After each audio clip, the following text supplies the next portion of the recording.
I've spent half of my life trying to hide my feelings. Still to this day, I don't want to feel most of what I do. I don't want to hurt. I don't want to deal. Don't even want to admit some of the things that I've gone through. When alone, I have the freedom to let some of it out. I'll cry. Might even let out a yell, sometimes an awkward, out-of-place giggle. Most of the time, I try to distract myself, whether it be with work, another person, music, or any other random bullshit I can find. I do it because, like I stated earlier, I don't want to feel most of the things I do. I was programmed to believe that tears and emotions are meant only for the weak-minded ones. I'm beginning to realize that that's not even close to the truth. It takes a very special type of strength to be vulnerable and allow your feelings to be known.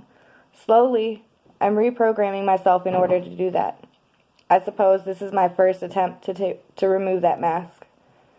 The mask of the constantly happy person who's not hurting. The mask that hides away the emotions I feel. A mask that's almost glued to my face by the tears it's held in for all these years. It's a mask I crafted myself in order to keep myself safe from harm's way, which unintentionally has hurt me even more, only because now it's nearly impossible to allow people who really do care to do so. The number one lie I always tell them is that I'm fine when asked if I'm okay, when I know I'm actually falling apart.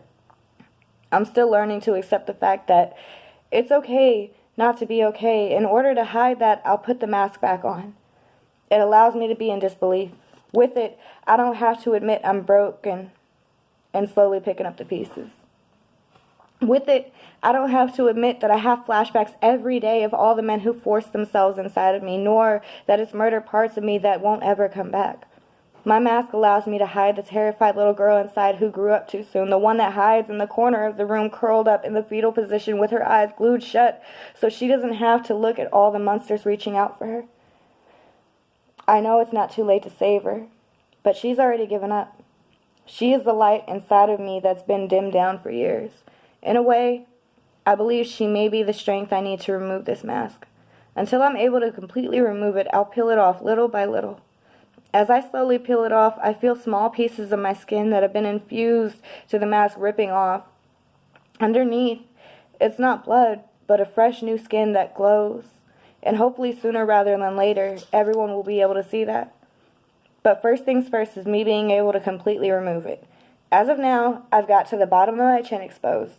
It's frightening that I'll be fully exposed for any and everyone to see. It's the best kind of scared I've ever been. I suppose because I know the person to be revealed is marvelous, and she's phenomenally spectacular on an entirely different scale. I'm a little nervous but more anxious and excited to meet her and introduce her to others.